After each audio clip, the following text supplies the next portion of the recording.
शुक्रवार 23 जानेवारी आणि आपण असं आता फोंडा हरकुळ साईटवर. तर या ठिकाणी आपला स्लॅब कास्टिंग सुरू असा.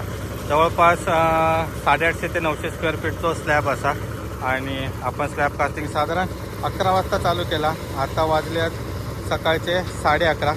तर जरा थोडेसे या ठिकाणी पाण्याचा आपल्याला सेटअप करू वेळ लागल्यामुळे थोडं जरा उशीर झालो. तर आपण आता स्लॅबवर जाऊया त्या ठिकाणी आणि सर्व स्लॅबचे डिटेल्स वगैरे घेऊया. कास्टिंग कसा होता आता बघूया.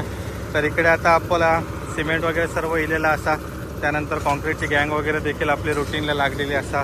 खडी आणि वाळूचं स्टॉक देखील आपल्या ठिकाणी ऑलरेडी आपण आणून ठेवलेलो होतो. तर बघूया आता वरती स्लॅबवर जाऊया आणि त्या ठिकाणी काय परिस्थिती आहे ती बघूया. फोंडा हरकुळ साईडवर या ठिकाणी बॉटमसाठी आपण लाकडी वाशे लावलं सपोर्ट. एका जरा थोडी काळजी घ्यायची लागतात. तर आपण 1-2 वेळा चेक केल्यात. काही थोडेसे इश्यू आले होते तर ते चेंज देखील केले. आणि या ठिकाणी एक व्यक्ती देखील आपण ठेवलेली असा. तर ते पूर्ण या ठिकाणी स्लॅब चेकिंगचा काम चालू असा. तर जे आपल्या ज्या ठिकाणी या स्लॅब आपला कास्टिंग असतं तर त्या ठिकाणी बॉटमला आपण एक व्यक्ती ठेवतो, जेणेकरून काय वासं वगैरे लूज होता तर तो लगेच त्या ठिकाणी रिपेअर केला जाता आणि तोपर्यंत वरती लगेच इन्स्ट्रक्शन दिले जातात. खालचं फ्लोअर देखील आपण संपूर्ण क्लीन करून घेतलं, जेणेकरून स्लरी वगैरे काय पडली तर ती त्याच्यामध्ये लाकूड किंवा खिळे असतात त्याच्यामध्ये मिक्स होता नाही. तर इथून असं आपलं जिनो, आपण इकडून जिन्यावरून जाऊया स्लॅबवर. आपण आता या ठिकाणी इलो स्लॅबवर. तर या स्लॅबवर आपण कन्सिल्ड इलेक्ट्रिकचा काम केलेला असा. आणि त्याचे पायपिंग वगैरे तर 1-2 दिवसापूर्वीच आपला स्लॅब कास्टिंगच्या आधी करून ठेवलेला होता. तर स्टीलमध्ये जर बघू गेला तर या ठिकाणी आपण 3 प्रकारचं स्टील बांधलेला असा.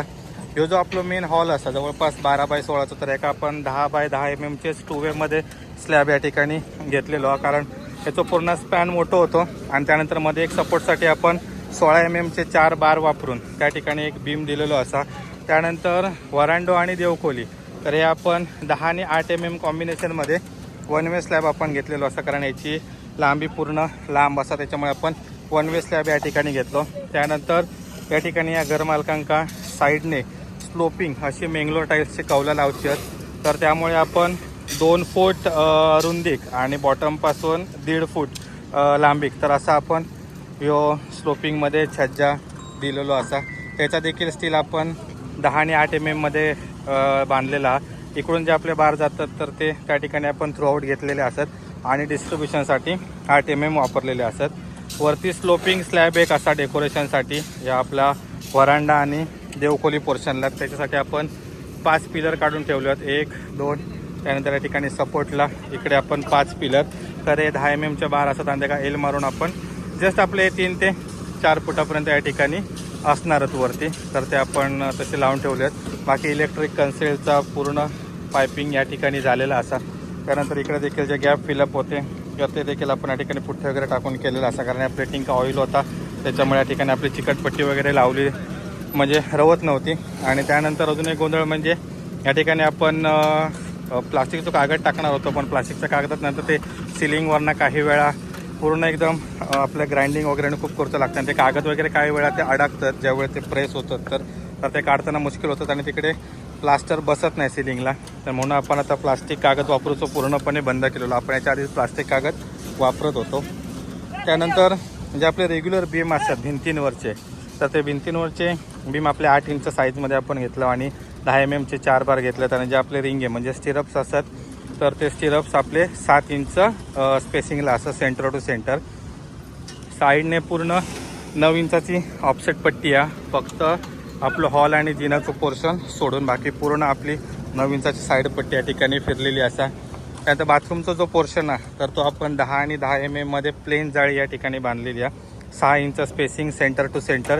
बीम साईज आपली सेम या ठिकाणी आपण ठेवलेली आहे. 8 इंच बाय जो आपलं पूर्ण 8×5=13 इंच बाय 9 इंच आपलं पूर्ण बीम हा तो थ्रूआउट सगळ्या भिंतींवर या ठिकाणी फिरलेलो असा.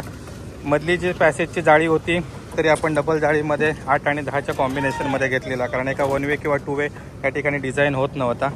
त्याच्यानंतर जिन्याक आपण 12 mm चे बार वापरलेले असतात. मेन बार असतात ते 12 mm चे आहेत आणि डिस्ट्रीब्युशन बार असतात ते 10 mm चे आहेत. आणि या कैची टाईपमध्ये या ठिकाणी आपण जिन्याचं बांधकाम केलेलं असा. 9 इंच आपलं ट्रेडा आणि 7 इंच रायझरा. तर असे आपले एकूण टप्पे असतात. आणि या ठिकाणी असा बेडरूम. तर बेडरूमचे बार आपण 8 mm आणि 10 mm मध्ये 2 वे मध्ये या ठिकाणी स्टील बांधलेला आणि सेम सर्व जे इलेक्ट्रिक पॉईंट असतात ते. त्याच्यानंतर इकडे आता स्लॅब कास्टिंग आपला चालू असा आणि या ठिकाणी व्हायब्रेटर. तर ओव्हरऑल आतापर्यंत काम व्यवस्थित रुटीनला लागलेला. 11:30 वाजलेत सकाळचे. साधारण 11:15 वाजता या ठिकाणी आपलं काम चालू झाला. थोडंसं पाण्याच्या सेटअपमुळे आपल्या या ठिकाणी वरती एक वेळ जागलो, पण आपले इलेक्ट्रिक टीमसोबत घरमालक आणि सोबत जी सर्व इतर मंडळी असतात ती या ठिकाणी केलेली असतात. त्या ठिकाणी इकडे वाळू आपण 2 प्रकारचे वापरतो, एक बारीक वाळू आणि दुसऱ्या बाजूकडे जाड वाळू. असे मग आपण देवगडच्या साईडवर यूज केलेला असतात. आपण अर्ध्या पोतीसाठी या ठिकाणी 3 वाळू आणि 4 खडी टाकतो. तर खडीचं प्रमाण देखील आपला गमेला आता टॉप केलेला असा. त्याच्यानंतर बारीक वाळू 2 आणि जाड वाळू 1 असं आपण 3 वाळू टाकतो. आणि या ठिकाणी आपली अर्धी बॅग ती पूर्ण सिमेंट असतात. तर असं प्रॉपोर्शन आपण करतो. पाण्याचं प्रमाण देखील आपण नॉर्मलच ठेवलेलं असा. त्याच्यामुळे जास्त पातळ माल आपल्याला बनवूचं नाही, कारण सध्या उन्हाचे दिवस आहेत आणि या ठिकाणी स्लॅबला देखील क्रॅक्स वगैरे जाऊ शकतात. त्यामुळे आपण पाण्याचं प्रमाण एकदम कमीच ठेवलेलं असं मीडियम, कारण लिक्विडने नंतर थोडंसं जरा पाण्याचं थोडंसं प्रमाण वाढतं आणि माल एकदम पातळ होता. तर ओव्हरऑल आतापर्यंत ठीक असा कॉन्क्रीट चालला. 12:15 वाजल्यात आणि आपलं एक बेडरूम आणि 2 बाथरूमचं पोर्शन कंप्लीट झालेलं असा. आणि त्या ठिकाणी आता आपण जो आपलं मधलं पॅसेज आहे तर तो देखील आपण या ठिकाणी आता काम चालू करून घेतलेला असा. आतापर्यंत तर मोमेंटम एकदम व्यवस्थित चाललेला. बघूया असाच जर राहिलं तर साधारण 3च्या आतमध्ये स्लॅब कंप्लीट होण्याचे चान्सेस असतात. वेळ लागतो आपल्या का या स्लोपिंगच्या जे आपले छज्जा बाहेर काढलेलो ते का, बाकी तर काय प्लेनच स्लॅब हा पूर्ण. आणि जी नाही आपलं थोडंसं वेळ गेलो तर.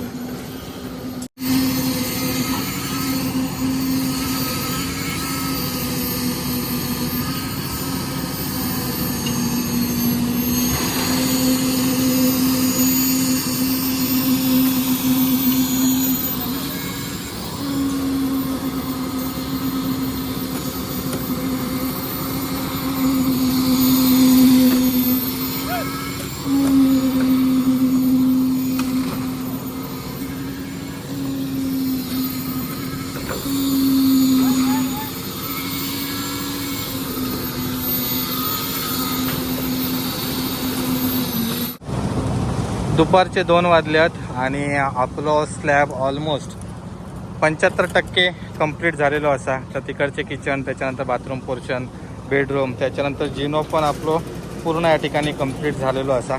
आणि आता फक्त बॅलन्स राहिला तो हॉलचं अर्धं पोर्शन आणि देवाची खोली वरांडो. तो वरांडो पण आपलं अर्ध्यापेक्षा जास्त पूर्ण झालेलो असा. आता राहुल्या त्या साईडची पडते, तर त्याच्यासाठी आपण थोडंसं घट्ट माल या ठिकाणी घेतो, कारण स्टॉपिंगला असल्यामुळे त्या ठिकाणी माल पूर्ण बाजूक जाण्याची शक्यता असता. म्हणजे वाहवत जाऊन पूर्ण तो एका जागी जमा होतो. म्हणून जरा आपल्या घट्ट माल थोडंसं, तर हे आपण घट्ट माल या ठिकाणी घेतो आणि ते का पूर्ण पंजान लेवल करून त्याच्यानंतर व्हायब्रेटर वगैरे करून आणि मग नंतर पाठीमागून या तिकडे लेवलिंगचं काम चालू असं. तर अजून मला वाटतं अर्धा पाऊण तास जाण्याची शक्यता. 3 वाजेपर्यंत आपण एक्सपेक्ट केला होता की स्लॅब कंप्लीट होतो म्हणून. चला तर बघूया पुढे कसं होता तो. आपले सिमेंटचे बॅग आतापर्यंत ऑलमोस्ट असे पुरत दिले, म्हणजे 100 बॅगच्या आसपास या ठिकाणी आपला कॉन्क्रीट झालेला असा. अजून एक 100मधले 15 ते 20 बॅग शिल्लक असत. तर याच्यासाठी अजून थोडे लागतं तर होत असं वाटतं. पण बघूया, तर इमर्जन्सीसाठी आपण 10 बॅग एक्स्ट्रा आणून ठेवले आहेत. स्लॅब आपलं ऑलमोस्ट आता कंप्लीट होत इलेलो असा आणि प्लेटची लेवल फक्त शिल्लक आहे, त्याच्यामुळे आपण आता खाली इलो. आणि या ठिकाणी आता आपल्या फ्रंटचा जो आपलं छज्जा स्लोपिंगमध्ये बाहेर काढलेलं त्याचं काम चालू आहे. तर इकडे जर बघितलास तर या ठिकाणी पूर्ण रफ माल टाकून लेवल केलेलो आहे व्हायब्रेटर मारून, आणि पाठीमागून त्या ठिकाणी आपण पूर्ण त्याका घोटणीन फिनिश करत येतो. तर स्लोपिंग स्लॅबमध्ये ह्योच विषय असता की त्याका आपल्या पूर्ण घट्ट माल घेऊन त्यानंतर त्याका स्लोपिंग देऊचं लागतं. फक्त एक सांभाळचं लागतं की आता जे कॉर्नरला म्हणजे स्लॅबचं आपलं टॉप आणि स्लोपिंग स्लॅबचं टॉप ह्यो मात्र सेम येऊ हवं. नाहीतर काही वेळा जो आपलो मिडल जो म्हणजे या ठिकाणी आपलं पॉईंट असता तर त्या ठिकाणी स्लॅबची थिकनेस देखील कमी होता, त्याच्यामुळे जो आपलं स्लोपिंग स्लॅब आहे तर तो बेंड देखील किंवा क्रॅक त्याका जाऊ शकतात.